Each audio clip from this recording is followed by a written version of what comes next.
प्रिय दोस्तों, नमस्कार। आत्मा और अंतःकरण में बहुत अंतर होता है। जमीन आसमान का अंतर या अंश और अंशी का अंतर है। इसी पर हम वीडियो में बात करेंगे। बड़ी कीमती बात है क्योंकि लोग अंतःकरण और आत्मा को एक साथ ही ले लेते हैं। तो इसी पर हम बात करेंगे। उससे पहले अगर आप चैनल पर नए हो तो सबसे वीडियो को पूरा सुनेंगे तो अधिक लाभ ले पाएंगे। शेयर ज़रूर करें यदि आपको वीडियो पसंद आए। और हमने गीता सीरीज़ की शुरुआत की, ज़रूर जुड़ें यदि आप जुड़ सकते हैं। हम चलते अपनी वीडियो की तरफ। प्रिय दोस्तों, एक तो बात है अंतःकरण की और दूसरी बात है सत्य की। सत्य वस्तु है आत्मा, मिथ्या जगत पसार। जब हम बात कहें आत्मा की या हमारे वीडियो में जब भी आता है आत्मा, ये शब्द आता है, तो यहाँ मतलब ये नहीं है कि मेरी अलग उसकी अलग, तुम्हारी आत्मा अलग मेरी आत्मा अलग। नहीं, जो भगवान श्री कृष्ण गीता में जिसे आत्मा कह रहे हैं, अर्जुन ना हन्नते हन्नमाने शरीर, ये आत्मा ना तो मरता है ना मारा जाता है। और ये केवल जिसको आप परमात्मा कहते हैं, जिसको आप परमात्मा कहते हैं और आत्मा यहाँ अलग नहीं है। हम जो वीडियो में बात करते हैं वो आत्मा और परमात्मा एक ही शब्द में लेते हैं। ये इसलिए क्योंकि लोग आत्मा आत्मा अलग अलग समझते हैं। ये समझते हैं कि मेरी अलग है, तुम्हारी अलग है, किसी और की अलग है। आत्मा एक ही है, वही परमात्मा है। उसी को ईश्वर कहा, उसी को भगवान कहा, उसी को सत्य सत्य कहा। तो याद रखना, ये अलग शब्द नहीं है।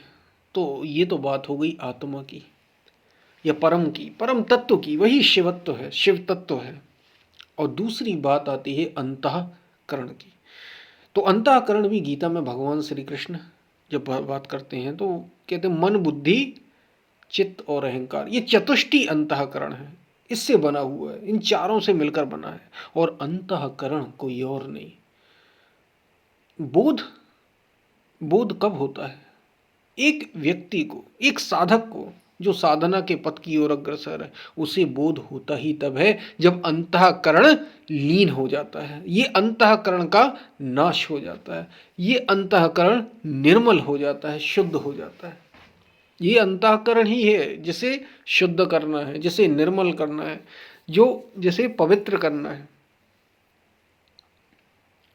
ये अंतःकरण ही होता है, उसे ही अंतःकरण कहते हैं। और अगर बात अंतःकरण की जाए तो ये मेरा अलग है, तुम्हारा अलग है, किसी तीसरे का तीसरे जैसा। स्त्री का अलग है, पुरुष का अलग है।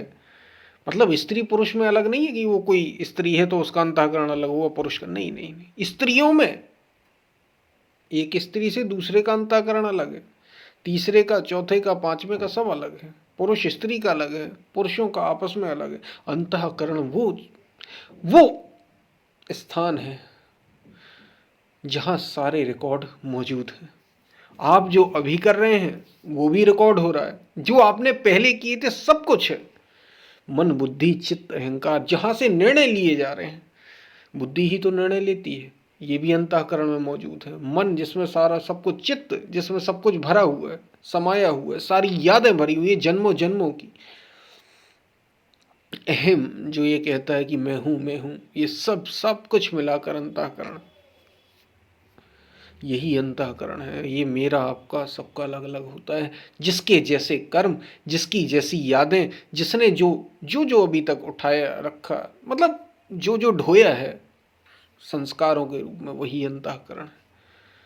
और इसी अंतःकरण को निर्मल किया जाता है। यही अंतःकरण शुद्ध होता है। सारी लड़ाई बस इसी अंतःकरण को जीत लेने में।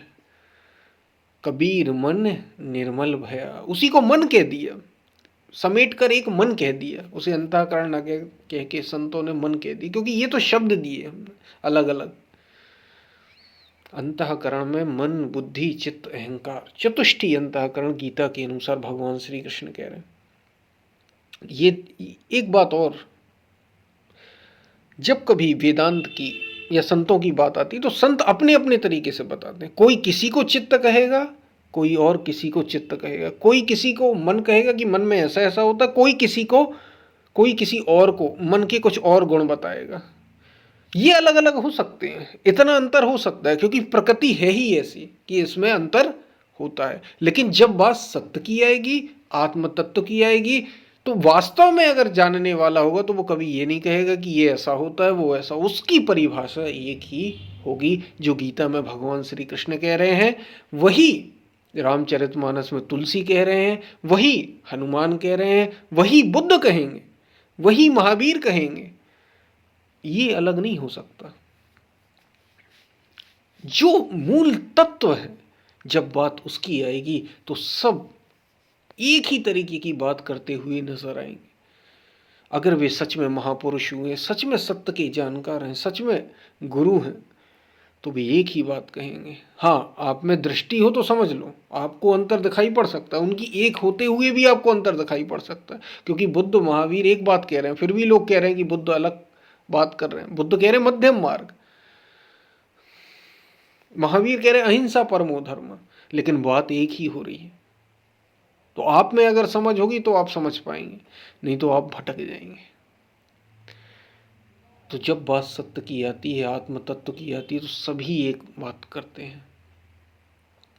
और अंतःकरण की बात आती है तो अलग अलग परिभाषाएं, वेदांत अलग कह सकता है, उपनिषदों में मतलब अलग है, हो सकता है, और ग्रंथों में, अन्य अन्य ग्रंथों में अलग अलग तरीके से बातें हो सकती हैं। किसी और धर्म में किसी और तरीके से उसे बताया है, ये ठीक है, इनमें अंतर हो सकता है, लेकिन मूल बात में अंतर नहीं होता। अंतःकरण है ही अंतर का नाम, अंतःकरण है ही अंतर का नाम। वो अंतःकरण आपका सब कुछ,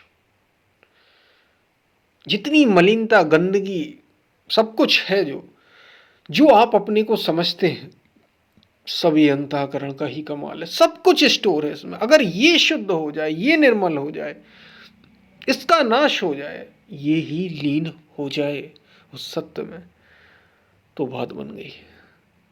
तो फिर मैं और तुम जैसा नहीं रह जाता। यही है जो अपने को अलग समझता है। और जैसे मैंने बताया कि ये अलग, मेरा अलग होगा, आपका अलग होगा, किसी और का कोई, किसी में किसी प्रकार के द्वेष होंगे, किसी में किसी प्रकार के होंगे। मूल बात आप है, और आपको आप तक की यात्रा तय करनी है, स्वयं को जानना है। और स्वयं को जब जानोगे तो पता चलेगा कि तुम अंतःकरण हो ही नहीं, ये तो झूठा है, यही भ्रम है। ये भ्रांति निवारण तभी होती है जब अंतःकरण ही लीन हो जाए, जब अंतःकरण ही समाप्त हो जाए। शायद आप बात को समझ रहे होंगे क्या कही जा रही है।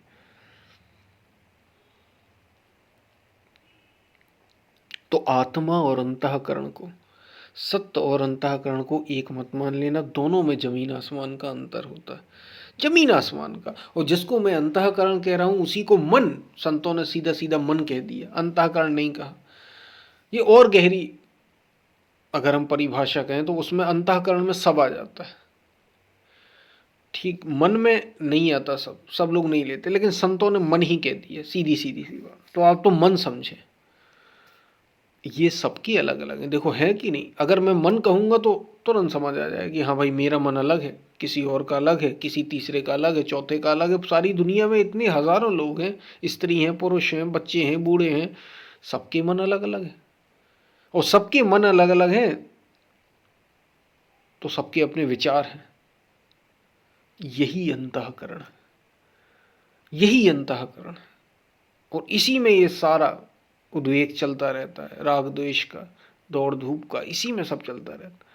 इसी को लीन करना होता है। योगश्चित्त वृत्ति निरोधा तदा दृष्टा स्वरूपे। जैसे ही ये इसी में वृत्तियां इसी में भाग दौड़ कर रही हैं, इसी में हलचल मची हुई है, जैसे ही ये वृत्ति शांत होगी, दृष्टा अपने स्वरूप में स्थित हो जाएगा। शायद आप बात को समझ पा रहे हो क्या कही जा रही।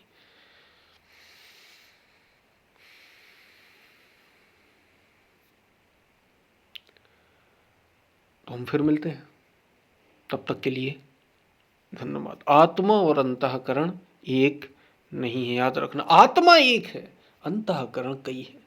जितने जितने लोग, जितनी दुनिया में लोग हैं, मनुष्य हैं, इंसान, सबके सब में अंतःकरण है। ऐसा समझो, संतों ने तो सीधी सीधी भाषा में कहा कि ऐसा समझो कि हजारों घड़े हैं जिनमें पानी भरा और एक सूर्य है। सूर्य तो एक है और उसका रिफ्लेक्शन सूर्य की परछाई सब में पड़ रही है, सारे जल में।